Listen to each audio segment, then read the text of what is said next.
Welcome to The Explainer. Today we're diving into a trail of evidence that connects a covert ground zero discovery at the very edge of the world right directly to the room you're sitting in right now.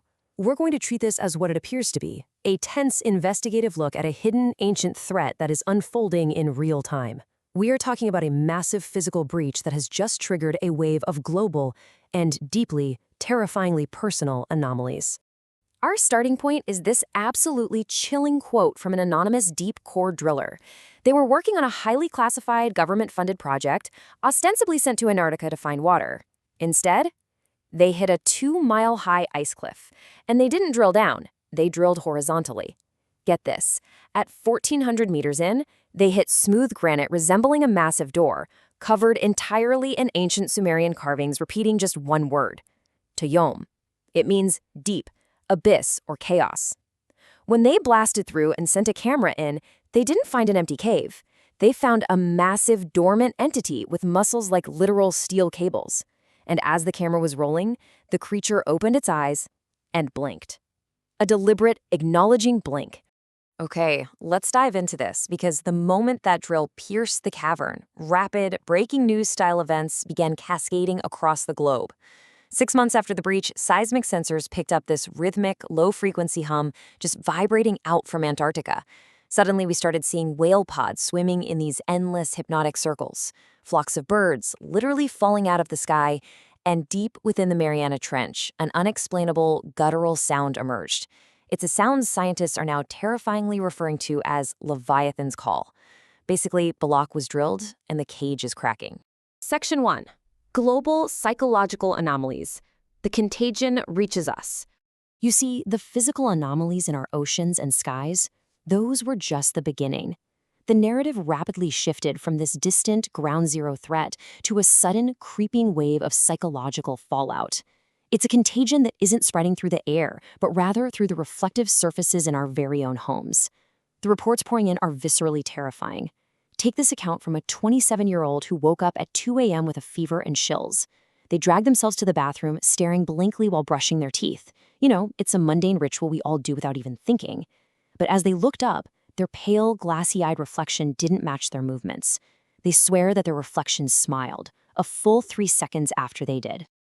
And guys, it is not an isolated incident. Here we have another completely terrifying account, this time from a 14-year-old washing their hands in a secondary bathroom. They looked in the mirror with a completely neutral expression, right? But the face looking back tilted its head to the right and gave a massive smile, making direct eye contact. When the teenager fled the bathroom in pure horror, their reflection simply stayed there, trapped in the glass, refusing to follow them out. Section 2. The clinical cover-up. Rationalizing the nightmare. Now, what's really interesting about this slide is how, as these paranormal accounts exploded, the scientific establishment rushed right in to rationalize the nightmare. We seriously have to ask, is clinical research actually finding the truth here? Or is this just a deadpan, factual cover-up designed to keep the public from realizing that reality itself is breaking down? They dismiss these mirror monsters entirely by pointing to the Troxler effect, which was discovered way back in 1804. The official explanation is that our pattern-seeking brains simply don't have the processing power to register everything in low light. So if you stare into a mirror, your brain selectively tunes out unchanging stimuli. It glitches and then fills in those visual gaps with distorted, monstrous images. To put some weight behind this, they lean heavily on clinical research, specifically a fascinating study by Dr. Giovanni Caputo at the University of Urbino.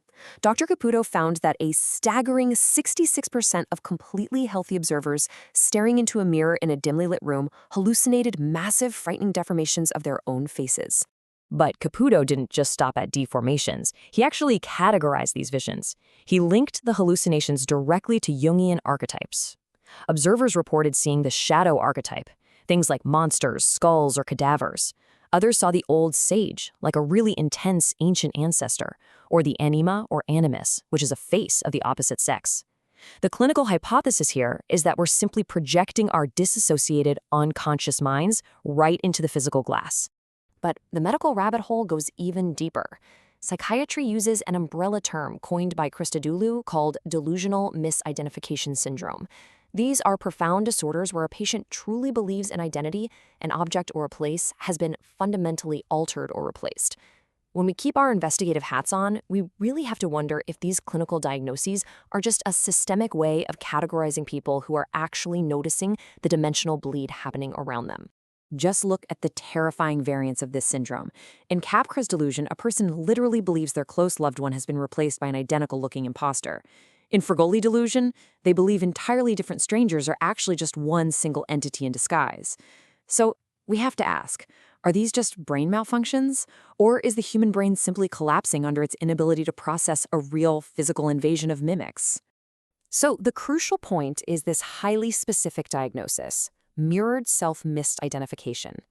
This is a monothematic delusion where a person looks in the mirror and maintains the completely unshakable, terrifying belief that the reflection is a totally different entity, like a stranger or a younger double.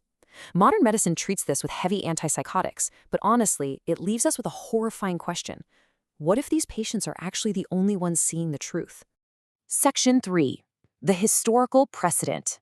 The fauna of mirrors. To answer that, we have to transition away from modern clinical definitions and look at the historical lore. If we dig into ancient evidence, we find proof that this global invasion we're witnessing right now, it has actually happened before.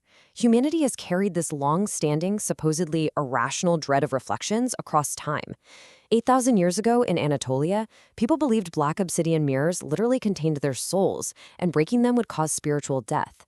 Fast forward to the 1500s, and you have Renaissance magicians like John Dee using those same obsidian mirrors to intentionally evoke and speak with spirits. There is a continuous historical thread warning us about the glass.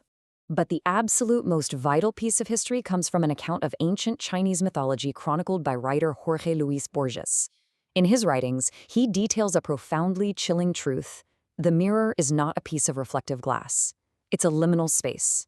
It's a portal housing an entirely different species that mimics our every move, learning our ways, just waiting for the absolute perfect moment to cross over and take our place. And this brilliantly illustrates the legend, because according to the myth, this cycle has happened before. In 2697 BC, the fauna of mirrors ceased mimicking us and launched a full-scale invasion against Earth, devouring thousands of people. The legendary Yellow Emperor, Huangdi, barely managed to lure the invaders back into the mirror world. He used powerful magic to imprison them, forcing them into the humiliating task of mimicking our reflections. But it was only ever a temporary trap. They have been patiently waiting to return. The ancient warning left by the emperor is highly, highly specific. Borges notes that those weird flashes of light you sometimes see in the corner of your eye when you turn toward a mirror, those are actually a type of fish from the mirror dimension. They serve as the gatekeepers between our worlds.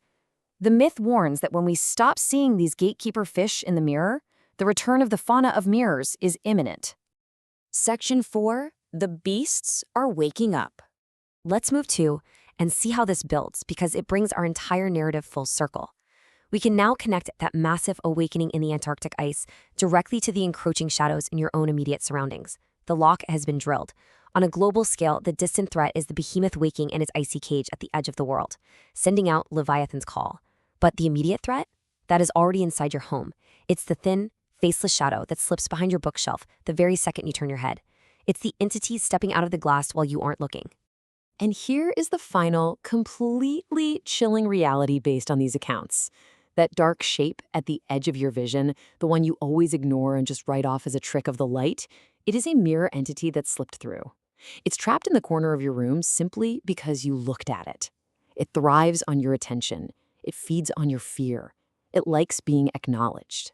Leviathan's call is ringing out, the ice is cracking, and the entities have finally remembered exactly why they were locked away. So I leave you with this final, provocative thought for this explainer. When you walk into your bathroom tonight, when you stand in the dim light to brush your teeth, and when you look in the mirror, who is really looking back?